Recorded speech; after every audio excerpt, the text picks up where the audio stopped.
The phone rang at 2:47 a.m. At 65, Harold Mitchell had learned that calls at this hour meant only two things: death or desperation. This time was both. "Dad." The voice was barely a whisper, trembling with shame, but it wasn't his son Marcus calling. It was Sarah, his daughter-in-law. "Sarah, what's wrong, sweetheart?" "Marcus, he's lost everything. The house, the savings, even my grandmother's jewelry. We're in Vegas and I don't know what to do. He's threatening to bet our car next. I'm scared, Dad." Harold sat up in his recliner, his mind already calculating. 30 years as a financial advisor hadn't prepared him for retirement, but it had prepared him for crisis. And this was war. What Sarah didn't know was that Harold had been watching Marcus spiral for months. The secret credit cards, the mysterious weekend trips, the lies about working late. Harold had hired a private investigator 3 weeks ago. He knew about the gambling. He knew about the debts. What he didn't know was that his son had dragged Sarah into this nightmare. "Sarah, listen to me very carefully. Where are you right now?" "The Bellagio. Marcus is downstairs at the poker tables. He said he has a system that he can win it all back." "But Dad, I've seen him lose $12,000 tonight alone." Harold's jaw tightened. Marcus had always been weak, but this was unforgivable. "I need you to do exactly what I tell you. Can you do that?" "Yes." "Good. Because we're going to save you, destroy the people who enabled this, and teach my son a lesson he'll never forget." Harold's plan began with a single phone call to his old colleague, Vincent Shun, now head of security at 3 major Vegas casinos. But Vincent owed Harold more than a favor. Harold had saved Vincent's retirement fund during the 2008 crisis. "Vincent, I need everything you have on my son, Marcus Mitchell. Every bet, every loss, every person he's been dealing with." 2 hours later, Harold's phone buzzed with a file that made his blood boil. Marcus hadn't just been gambling. He'd been borrowing from loan sharks. Dangerous ones. The kind that break more than legs when payments are missed. But Harold saw something else in the file. Something that would become the cornerstone of his revenge. Marcus had been winning. Big. 3 months ago, he'd hit a royal flush that should have set the family up for life. $300,000 in one hand. But the casino manager, a snake named Eddie Torino, had convinced Marcus to invest in a high-stakes private game upstairs. A game that was rigged from the start. Harold boarded the first flight to Las Vegas with 2 carry-on bags and 40 years of pent-up disappointment in his son. But disappointment was a luxury he couldn't afford right now. Sarah was in danger, and Harold Mitchell didn't abandon family. At 65, Harold looked like any other retiree. Gray hair, modest clothes, reading glasses hanging from chain. But appearances were Harold's greatest weapon. In his younger days, he'd negotiated million-dollar deals while looking like someone's grandfather. Today, that skill would serve him well. He met Sarah in the hotel lobby, and the sight of her broke his heart. This beautiful, intelligent woman who'd brought so much joy to their family was now hollow-eyed and trembling. "Where is he now?" Harold asked. "Still playing. He's been at the same table for 18 hours. The dealers keep bringing him drinks, telling him his luck is about to turn." Harold smiled grimly. "Oh, his luck is about to turn all right. Just not the way he thinks." Harold's first stop wasn't the casino floor, it was the business center, where he made 3 very specific phone calls. The first was to his attorney, authorizing a very particular type of trust fund. The second was to his banker, liquidating exactly $50,000 from his retirement account. The third call was to someone Sarah would never have expected. Marcus's ex-girlfriend, Jessica, who now worked for the Nevada Gaming Commission. "Jessica, this is Harold Mitchell. I need a favor that's going to save my family and probably several others." Within 2 hours, Harold had assembled team. Vincent Shun for inside casino intelligence. Jessica for regulatory oversight. His attorney for legal protection. And himself, the gray-haired grandfather who was about to outplay professional sharks. But the real twist, Harold had been planning this intervention for months. Every stock sale, every financial move he'd made recently had been preparing for this moment. He'd seen this coming, and unlike his son, Harold Mitchell was always prepared. Harold entered the high-stakes room where Marcus sat. Chips stacked dwindling, sweat staining his shirt. But Harold wasn't looking at his son. He was studying Eddie Torino, the casino manager who'd orchestrated this elaborate theft. "Excuse me," Harold said politely. "I'd like to buy into this game." Eddie looked at the elderly man and smirked. "Sir, this is a high-stakes private game. Minimum buy-in is $50,000. Harold placed a cashier's check on the table. "Will this suffice?" Marcus looked up, horrified. "Dad, what are you doing here? Saving your marriage, your life, and possibly your soul." "Though I'm not sure about the last one yet." What happened next stunned everyone in the room. Harold Mitchell, retiree and grandfather, began to play poker like a man possessed. But he wasn't just playing the cards, he was playing the people. And after 40 years of reading people's financial fears and motivations, Harold could read these sharks like a children's book. 3 hands in, Harold had doubled his money. 5 hands in, he'd tripled it. But he wasn't just winning, he was talking, casually mentioning his old friend Vincent Shun from security and his daughter Jessica at the gaming commission. Eddie Torino's smirk began to fade. "You know," Harold said, arranging his chips, "I've been studying this casino's patterns for months. Fascinating how certain games seem to have unusual statistical variances." The room went silent. "Marcus," Harold continued, never taking his eyes off Eddie, "show me the receipts from your big win 3 months ago." Marcus fumbled with his phone, pulling up photos of his Royal Flush payout. Harold studied them carefully, then smiled. "Eddie, would you mind explaining why my son's payout receipt shows a timestamp of 3:17 a.m., but the casino's official gaming logs show no major payouts between 3 o'clock and 4 a.m. that night?" Eddie's face went white. Harold had done more than study casino patterns. He'd uncovered a systematic scheme. Eddie Torino had been running unlicensed private games, skimming profits, and targeting vulnerable gamblers like Marcus. But Harold's masterstroke was yet to come. "Gentlemen," Harold announced, "I'd like to propose a different kind of wager." He pulled out a thick folder, Vincent Chin's complete investigation into the casino's irregularities.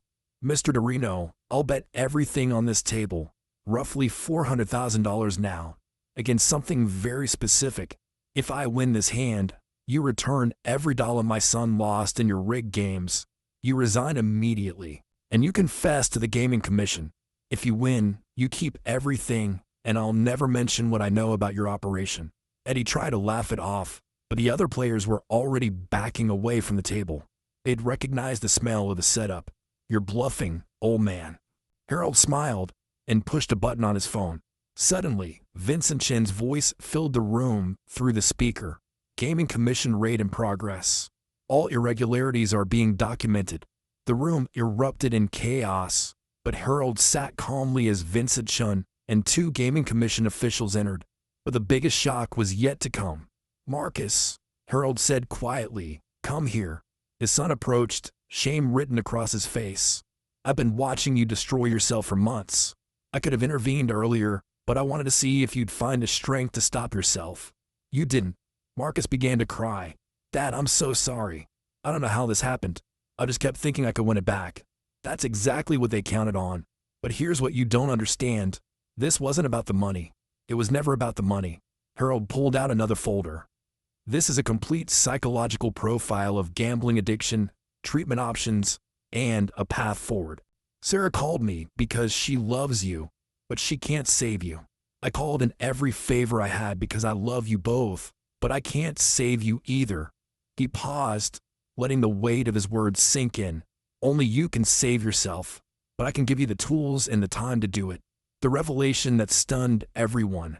Harold's $50,000 wasn't from his retirement fund. It was Marcus's own money. Harold had been secretly intercepting and protecting Marcus's gambling funds for 2 months, building evidence while safeguarding the family's assets. "Every dollar you thought you were losing, I was protecting it. Every bet you made that you thought cleaned you out, I was tracking it, documenting it, preparing for this moment." Sarah gasped. "You mean the house is safe? Your savings are safe? Your grandmother's jewelry was never pawned? I bought it from the pawn shop 2 days after Marcus left it there." But Harold's expression remained stern. However, Marcus, you can earn every penny back. You're going to attend gambling addiction counseling. You're going to work a second job until every dollar is repaid with interest. And you're going to apologize to every person you've lied to. Marcus nodded through his tears. Yes, Dad, anything. And one more thing, Harold continued. You're going to help me shut down every illegal gambling operation in this city. Because what happened to you is happening to other families right now. The final twist came as Vincent Shin finished arresting Eddie Torino. Harold had been working with law enforcement for 6 weeks, building a case that would shut down an entire network of predatory gambling operations. Mr. Mitchell, one of the Gaming Commission officials, said, "Your son's case was just the tip of the iceberg. We've identified 47 other victims of this scheme." Harold nodded grimly. "And we're going to help every one of them." But Sarah had a question that had been bothering her. "Dad, how did you know I would call you that night?" Harold's eyes softened for the first time. "Because, sweetheart, I know you. I knew that when things got desperate enough, you'd be the one to reach out. You're stronger than my son, and you love him enough to fight for him even when he won't fight for himself." He put his arm around her. "That's why I've been preparing for months. Not because I expected Marcus to call, because I expected you to." As they walked out of the casino together, Harold began the conversation he'd been preparing for months. "Marcus, do you know why I never taught you about money growing up?" Marcus shook his head. "Because I thought if I handled everything, you'd never have to struggle like I did. I wanted to give you security. But security without wisdom is just delayed disaster." Harold stopped walking and faced his son and daughter-in-law. "I made a fortune not by taking big risks, but by taking calculated risks. Every investment, every decision, every financial move was based on research, patience, and accepting that some things are outside my control." He gestured back toward the casino. "Gambling is the opposite of investing. Investing is about creating value over time. Gambling is about hoping luck will replace effort." Sarah spoke up. "But how did you stay so calm through all this?" "I've been terrified for months." Harold smiled. "Because I've learned that panic is the enemy of good decisions. When you're 65, you realize that most crises are temporary, but the decisions you make during crises can be permanent." "But here's the most important lesson," Harold continued. "This wasn't really about gambling. It was about shame." Marcus looked confused. "What do you mean?" "You were ashamed to tell me when you first started losing. You were ashamed to ask for help. You were ashamed to admit you'd made mistakes. So you kept doubling down, hoping you could fix everything before anyone noticed." Harold's voice grew firmer. "Pride and shame are the two emotions that destroy more families than any addiction. If you come to me after your first big loss, we could have handled this quietly. Instead, your shame nearly destroyed your marriage." He put his hand on Marcus's shoulder. "Son, I don't care if you lose money. Money can be replaced. I don't care if you make mistakes. Mistakes can be corrected. But I do care if you lie to the people who love you, because trust, once broken, takes years to rebuild." Sarah wiped away tears. "I was ashamed too. Ashamed that I couldn't stop him. Ashamed that I had to call you."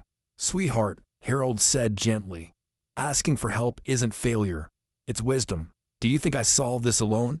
I called Vincent, Jessica, my attorney, the Gaming Commission. Strong people build networks. Weak people try to handle everything alone."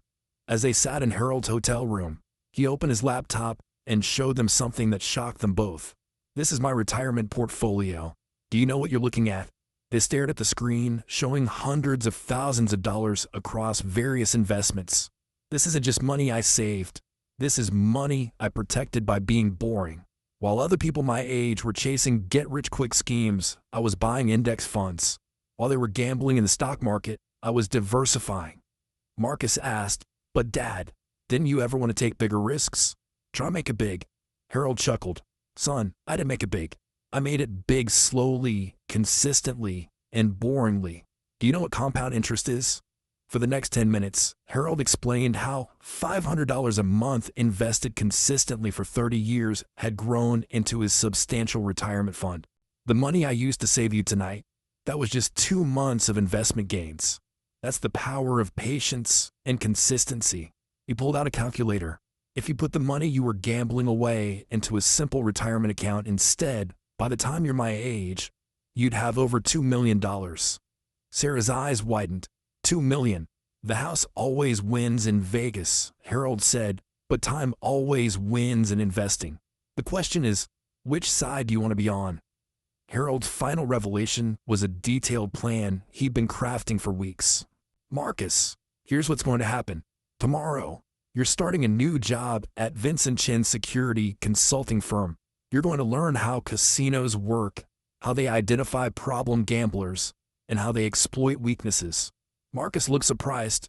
Vincent offered me a job. Vincent offered you a chance to turn your experience into expertise. You're going to help identify and stop the kind of operation that targeted you. Harold pulled out another folder. Sarah, I've enrolled you in financial planning courses, not because you need to manage Marcus, but because every person should understand money. When you complete the certification, I'll match whatever salary you earn in your first year. Sarah hugged him. Dad, you don't have to. Yes, I do. Because this family's financial future isn't going to depend on one person anymore. We're all going to understand money, investing, and risk management. Harold's voice grew emotional. I failed you both by not teaching these lessons earlier. I won't make that mistake again. As they prepared to leave Vegas the next morning, Harold revealed his ultimate plan. The $400,000 we recovered from the casino last night, that's not coming home with us. Marcus and Sarah looked confused. I'm using it to start a foundation. The Mitchell Family Foundation for Gambling Addiction Recovery. Every family we help will be a reminder of what we almost lost. But Harold saved the biggest surprise for last. And Marcus, you're going to run it. Marcus broke down completely. Dad, I don't deserve this. I nearly destroyed everything. Harold's eyes filled with tears for the first time. Son, redemption isn't about deserving second chances. It's about what you do with them. You can spend the rest of your life ashamed of your mistakes, or you can spend it preventing other families from making the same ones. He embraced his son. I didn't save you because you deserved it. I saved you because I love you. Now prove that my love wasn't misplaced. As their plane lifted off from Las Vegas, Harold reflected on the journey. You know what being 65 has taught me? That most problems seem bigger than they are because we're too close to them. But step back, get perspective, and almost everything has a solution. Sarah asked, how do you stay so positive at your age? Harold smiled. Sweetheart, at 65, you realize that every day is a gift. Every problem you can solve is a privilege. Every family crisis you can navigate is a blessing because it means you still have family. He looked out the window at the desert below. I've buried friends who would give anything for one more day with their children, even if that day included solving a crisis like this. Marcus asked, Dad, are you disappointed in how your retirement is going? Harold laughed. Son, I thought retirement was going to be golf and reading. Instead, I got to be a detective, a negotiator, and a hero. How many 65-year-olds get to say they took down a gambling ring and saved their family in the same week? Here's what I want you both to remember, Harold said as they began their descent. Money isn't the root of all evil, the love of money is. But the absence of financial wisdom, that's the root of most family problems. He pulled out a small notebook he'd been writing in throughout their ordeal. I've been documenting everything that happened, every lesson we learned, every mistake we made. This story is going to help other families. Sarah read over his shoulder. You're going to publish this. I'm going to share it with anyone who'll listen. Because somewhere right now, there's another father getting a desperate phone call at 2:47 a.m., and maybe our story will help him respond better than I did. Harold's final words as they landed were simple but profound. The best financial plan is the one that protects your family's dignity, not just their assets. The best investment isn't the one with the highest return. It's the one that lets you sleep at night. And the best legacy isn't the money you leave behind. It's the wisdom you pass on while you're still here to see it used. 6 months later, Marcus had been sober from gambling for 180 days. Sarah had completed her financial planning certification and was helping other families navigate financial crises. The Mitchell Family Foundation had helped 23 families recover from predatory gambling schemes. And Harold had learned that retirement wasn't about stepping back from life. It was about stepping up when it mattered most. The phone still rang at odd hours. But now, instead of crisis calls, they were thank you calls from families the foundation had helped. At 65, Harold Mitchell had discovered his true calling, being the kind of father, grandfather, and man who showed up when others needed him most. Because sometimes, the greatest victories come not from the hands we're dealt, but from how we play them when everything is on the line.